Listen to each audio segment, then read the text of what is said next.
Good morning students. मैं doctor Vijendra Singh Tanwar, associate professor in English, वर्तमान में राजकीय महाविद्यालय गुढ़ा में पदस्थापित। इस वीडियो सीरीज में जो कि इस कोरोना काल में आपके लिए बनाई जा रही है, जिससे कि आपकी पढ़ाई ज्यादा बाधित न हो, जो आज का जो वीडियो है जिसमें हम बातचीत करेंगे वो है क्लास बीए पार्ट सेकंड के लिए है, जिन बच्चों ने अंग्रेजी साहित्य विषय लिया हुआ है। उसमें पेपर फर्स्ट में आज ए.के. रामानुजन की बहुत ही पॉपुलर पोएम है ए रिवर, उसकी क्रिटिकल अप्रिसिएशन के बारे में हम बातचीत करेंगे। क्रिटिकल अप्रिसिएशन का मतलब ये होता है उसका समीक्षण, कि उसके प्लस पॉइंट क्या है, माइनस पॉइंट क्या है, क्या उसकी आकर्षण का मुख्य कारण है और हमारे उस पर विचार क्या है। ये होता है क्रिटिकल अप्रिसिएशन। इसमें सबसे पहले कवि के बारे में बात करते हैं। जो कवि है वो है ए.के. रामानुजन। ए.के. रामानुजन का जो पूरा नाम था वो था अट्टीपट कृष्णा स्वामी अय्यर रामानुजन। उसका जन्म 1929 में हुआ और डेथ हुई 1993 में। इंडो एंग्लियन पोइट्स का बहुत ही नामचीन कवियों में से एक है। यहाँ तक कहा जाता है कि जो त्रिदेव है इंडो एंग्लियन पोइट्स के, इन तीन टॉप के जो कवि है इंडो एंग्लियन पोइट्स, उनमें से ये एक है। दो जो दूसरे हैं निसी मैजकिन और कमला दास है, जिनकी पोएम्स भी हम पढ़ चुके हैं। ये शिकागो में सेटल्ड थे यूएसए के अंदर, और वहीं से ज्यादा, और उन्होंने तो क्या कहें कि कितने क्षेत्र में अपनी वो दिखाई है टैलेंट, उसका कोई जवाब ही नहीं है। वो इंडियन लिटरेचर का जो स्कॉलर माना जाता है, जो कि कन्नड़ में भी लिखता है और इंग्लिश में भी लिखता है। और वो एक कवि, एक स्कॉलर, एक ऑथर, एक फिलोलॉजिस्ट, फोकलोरिस्ट, ट्रांसलेटर, पोएट, प्लेराइट, न जाने क्या क्या उसने भूमिकाएं अपने जीवन में निभाई है। और इसीलिए उसको ऑलराउंडर यानी कि वर्सेटाइल जीनियस भी कहा जाता है। और उसको एक भाषा या दो भाषाएं नहीं, 5 भाषाओं में उसकी मास्टरी थी, जैसे तमिल, कन्नड़, तेलुगु, संस्कृत और इंग्लिश में। उसने अपने जो वर्क्स है, जो उसकी रचनाएं हैं, वो बहुत क्लासिकल और मॉडर्न वेरिएंट्स जो लिटरेचर के हैं उनमें पब्लिश की है। और वो बहुत ज्यादा तर्क देता है, तर्क से ढंग से बात करता है। लोकल और नॉन स्टैंडर्ड जो डायलेक्ट है, कह सकते हो बोलियां हैं जो उस एरिया की छोटे छोटे, उनको उनका उचित सम्मान दिलाने के लिए सभी क्रिटिक्स ने उसकी प्रशंसा की है। उसको लगभग परफेक्ट माना जाता है। जो कमी इसमें पाई जाती है वो केवल ये है कि इसने पोएम के केवल 2 ही वॉल्यूम्स यानी 2 ही एंथोलॉजी प्रकाशित किए, लेकिन जो उनकी क्वालिटी है वो गजब की है। इसलिए हम कह सकते हैं ये one of the greatest masters of English language है। थीम्स और मोटिव्स पोएट्री के अलावा ये जो है बहुत ही इंडो एंग्लियन पोइट्स में इंग्लिश भाषा का कैसे अपने आप को व्यक्त करने के लिए यूज करें, उसमें मास्टर माना जाता है। इसके अंदर एक बहुत ही दुर्लभ मौलिकता है इसकी शब्दों का इस्तेमाल में, और एक्स्ट्रा ऑर्डिनरी टैलेंट है फ्रेज बनाने में। और इसकी जो पोएम्स है वो वर्ड्स और फ्रेजेस की फेलिसिटी यानी प्लीजिंग वे ऑफ राइटिंग के लिए जानी जाती है। अब आते हैं पोएम के बारे में। जो पोएम है जो ए रिवर, ये one of the most well known poems of A K. Ramanujan है। इसका प्रकाशन द स्ट्राइडर्स 1966 में जो उसका वॉल्यूम ऑफ पोएम्स छपा था उसके अंदर हुआ था। और इस पोएम में जो रिवर का गुणगान किया गया है या जो मेन थीम बनी हुई है, उस नदी का नाम है वाईकाई। वाईकाई जो है एक प्रसिद्ध रिवर तो है ही तमिलनाडु में, और ये किसके पास है, मदुराई के पास से बहती है। जैसे दिल्ली के पास से जमुना, हरिद्वार के पास से गंगा, इसी प्रकार ये मदुराई जो है बहुत ही प्रसिद्ध सिटी है साउथ इंडिया का, आज के युग में अगर हम देखें तो साउथ इंडिया की 60% मूवीज के बैकग्राउंड मदुराई होती तमिलनाडु की, क्योंकि 200 साल तक ये तमिल कल्चर का सेंटर माना जाता था। और जो रामानुजन यहाँ वास्तव में कहना चाहता है वो ये है कि इस नदी में, ये एक बरसाती नदी है, कि एनुअल जो बाढ़ आती है वो जब इसमें पानी आ जाता है तो ये कवियों को प्रेरित करती है कि वो कविताएं रचें। लेकिन उस बाढ़ के कारण जो जन धन संपत्ति का नुकसान होता है उसके प्रति न तो अथॉरिटी की कोई सहानुभूति होती है और न ही कोई उन कवियों की जो इससे प्रेरित होकर कविता लिखते हैं। ये बात कहना चाहता है। मानवता को बचाने के लिए कुछ नहीं किया जाता, चाहे किसी के जानवर मरे, आदमी मरे, मकान या प्रॉपर्टी को नुकसान हो पानी से, उसके लिए कुछ नहीं किया जाता। ये इसका मेन थीम है या सेंट्रल आइडिया है जिसके चारों तरफ। अब कवि क्या कहता है इस कविता में, इस पहले हम कवि ने जो कहा है वो पढ़ेंगे, फिर उसकी एनालिसिस करेंगे। कवि कहता है मदुराई जो है बहुत ही प्रसिद्ध सिटी है तमिलनाडु में, साउथ इंडिया में, और ये मंदिर और कवियों के लिए प्रसिद्ध है। और इन कवियों ने बहुत सी कविताएं रची हैं सिटी के बारे में, टेम्पल्स के बारे में, और उन्होंने वाकई जो नदी है जो मदुराई के पास से बहती है उसमें के बारे में भी काफी कविताएं लिखी। क्या लिखते हैं, क्या कवि कहता है कि जो मदुराई के पास से जो रिवर है वाकई वो गर्मियों में लगभग सूख जाती है, पतली सी झरना टाइप बनकर रह जाती है, और जो इतना पानी कम हो जाता है कि जो वाटर गेट लगाए हुए हैं खास करके पुल के नीचे या कहीं से, वहां पर इतना कूड़ा करकट, औरतों के बाल, कचरा, घास फूस इतना इकट्ठा हो जाता है कि उसके फ्लो को रोक लेता है। और उस पुल के ऊपर जिसको पुल जो है वो भी कोई बढ़िया नहीं, उसमें भी जगह जगह रिपेयरिंग का, यानी नया बनाने की बजाय रिपेयरिंग से काम चलाते हैं। वो निशान दिखते हैं कि यहाँ भी पैच लगाया हुआ, यहाँ भी लगाया हुआ है। और धीरे धीरे जो ब्रिज के जो स्टोन है, पत्थर है, वो गीले हो जाते हैं और वो चमकते हैं जैसे मानो सोया हुआ मगरमच्छ हो। और जो सूखे पत्थर है वो ऐसे लगते हैं जैसे मानो कि जो वाटर वो फैले हुए, उसके सेविंग कर दी हो, उसके बाल काट दिए हो और धूप में सेक रहा, वैसे चमकते हैं। ये है गर्मियों का हाल। लेकिन कोई भी कवि इस सूखी नदी के बारे में कविता नहीं लिखता, यानी इस समय के बारे में जब ये सूखी होती है उसके बारे में कोई कविता नहीं लिखता। वे जो भी कवि कविताएं लिखते हैं इस नदी के बारे में वो तभी लिखते हैं जब उसमें बाढ़ आई होती है। एक कवि समझ लो, विजिटर समझ लो, कि एक दिन आया मदुराई में और उसने देखा नदी में बाढ़ आने वाली है, बहुत संभावनाएं बढ़ गई है, तो उसने लोगों से बातचीत करते हुए जो सुना उसी पे पोइम लिख दी। उसने लिखा कि लोग बातचीत कर रहे हैं कि पानी जो है स्टेप बाय स्टेप बढ़ता जा रहा है, वाटर लेवल बढ़ता जा रहा है, और बात जहां पर वो नहाने के स्थान थे उन पर पानी आ गया है।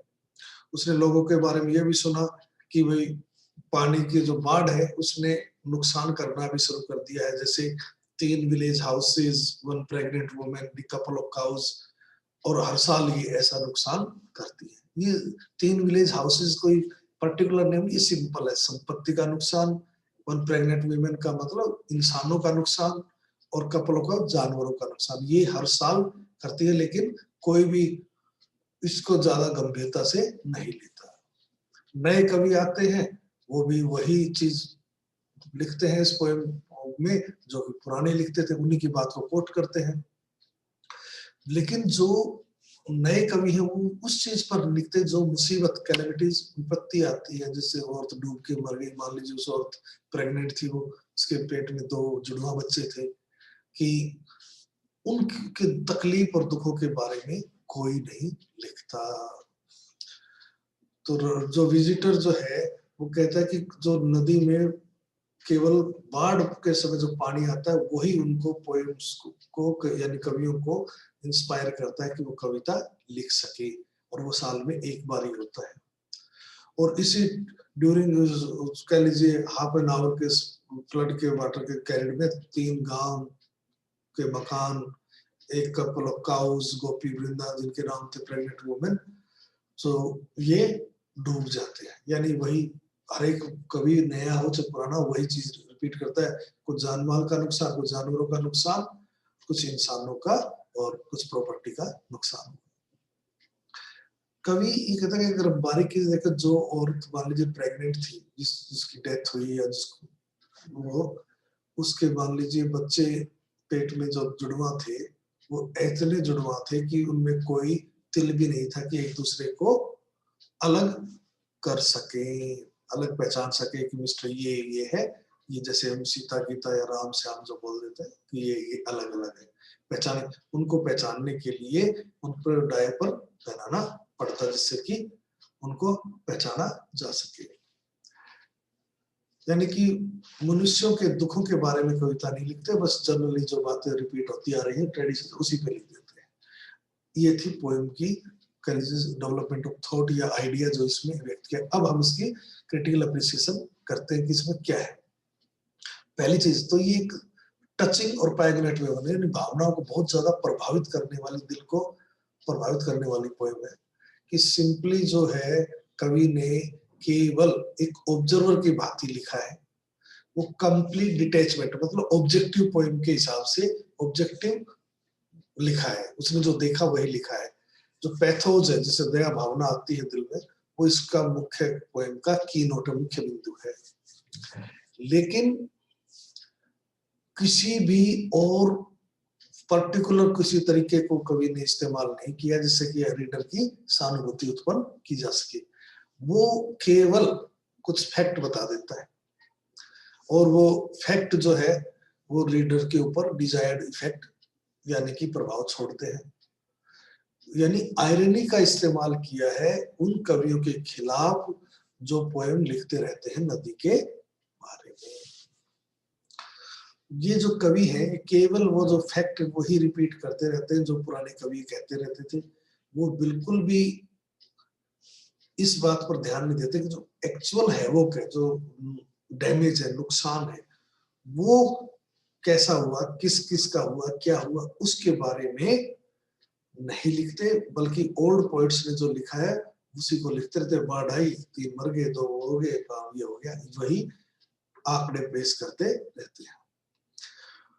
इस प्रकार जो कवि ने एक प्रकार उन कवियों पर व्यंग्य किया है कि उन कवि की कविताओं में मानवीयता, मानवता नहीं होती, मानवीय भावनाएं नहीं होती। वो केवल एक इसी प्रकार का अपने लिखते रहते। जैसे देखिए, but no one spoke in verse of the pregnant woman drowned with perhaps twins in her kicking a blank walls even before birth। मतलब उस औरत के बच्चे जो डूबकर जन्म लेने से पहले मर गए, उनके कितने तकलीफ हुई, कितने दुख से गुजरे, उसके बारे में कोई कवि नहीं लिखता।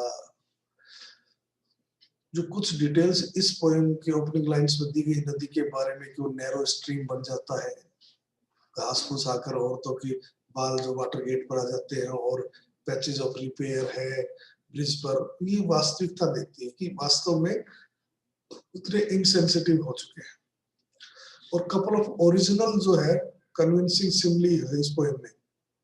जो वेट स्टोन्स है वो यानी गीले जो पत्थर है वैसे चमकते हैं जैसे सोए हुए क्रोकोडाइल्स, और सूखे पत्थर ऐसे जैसे सेवन किया उन्हें सेव किया हुआ वाटर बुफेलो धूप में धूप सेक रहा हो। तो ये सिमलियां बहुत ही अच्छी है। तो इसमें कन्वेंशनल वे ऑफ जो है वो पोएम को जो हम लिखते रहे देखते रहे वैसे कंपोज करने में कवि ने फॉलो नहीं किया है। इरेगुलर है, राइम और मीयर और जो वो भी इरेगुलर है, और तो और कोई भी लाइन कैपिटल लेटर से शुरू नहीं होती। जो पोएम है वो लोगों मतलब much about as about the attitude of people who favour sensationalism over humanism, उसके बारे में ज्यादा नहीं है। पोएट ने जो आयरनी का केयरलेसनेस में अनसिंपैथेटिक, ओल्ड हो न्यू पोएट्स हो वो सब सहानुभूति विहीन होते हैं। हु रोमांटिसाइज द फ्लड, जो कि फ्लड को तो रोमांटिसाइज तो करते हैं, और जो मानवीय पहलू है, जो लॉस और सफरिंग का, उसको बिल्कुल इग्नोर कर देते हैं।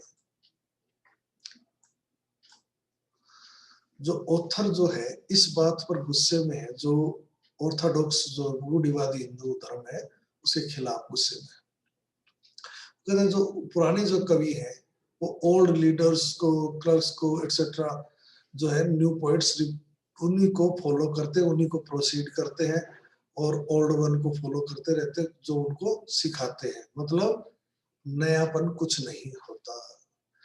इस बात पे भी गुस्से में है और उनके खिलाफ बहुत ही कटु शब्दों का, या कह लीजिए कटुता का व्यवहार उसके दिल में है, कटुता देखने को मिलती है, क्योंकि वो समझता है कि वो गलत है। वो समझता है कि गलतियां नहीं देखते कि जो पढ़ाते हैं, जो केवल पुराने वाले यही बताते हैं, बाढ़ आई, ये मर गए, वो मर गया, 2-4 लोग मर गए, 2-4 मकान गिर जल गए, जानवर बह गए, ऐसे केवल छोटी-छोटी बातों पर लिटिल फोकस करना चाहिए। So not all the bad, and that the good neither outweighs the bad, nor is purely good nor lasts. ये चीजें हैं। इस पोएम में जो कवि है वो अपनी इस बात को एक्सप्रेस करता है, केवल बाढ़ के बारे में ही नहीं, रिवर जो है केवल एक ही सीजन के लिए गुड है, इस बात की बात भी करता है। इस और उसी सीजन में वो 3 हाउस विलेज, एक औरत और जिसके पेट में जुड़वा बच्चे थे आइडेंटिकल, और 2 काऊ को बाहर ले गई, यही बात करते रहते हैं। तो इस प्रकार हम कह सकते हैं कि वी कैन कह सकते हैं कि जो आर पार सारथी ने जो इस पर कमेंट किया इस नदी के बारे में, वो लाइन बहुत ही अच्छी, वो कहता है रिवर जो है is a poem on the वाकई, जो नदी का नाम, which flows through Madurai, a city that for about 2000 years been the seat of Tamil culture, जो 2000 साल तक तमिल कल्चर का सेंटर रही है। And then he adds that it is an evocation of a river, the poem succeeds, and उस poem को संबोधित करते हुए मानव के रूप में दिखाया गया है, और उसको बहुत ही सफलतापूर्वक कवि ने सब पेश किया है। वो आगे कहता है, जो आयरनिकली जो एटीट्यूड है रिलेटेड ओल्ड कवियों का और न्यू तमिल पोएट्स का, उसका कॉन्ट्रास्ट यानी तुलना की है। Both of whom are exposed for their callousness, दोनों के दोनों अनसिम्पैथेटिक है मानवता to the suffering which is so obvious caused by the flood। जो बाढ़ इतना ज्यादा नुकसान करती है मानवता का, प्रॉपर्टी का, जानवरों का, उसके प्रति उनका एटीट्यूड बिल्कुल केयरलेस है, यानी अनसिम्पैथेटिक है। ये दिखाने में कवि सफल रहा है, और कवि ने अपनी उपलब्धि बड़े मास्टरली मैनर में प्राप्त की है या हासिल की है। Thank you very much.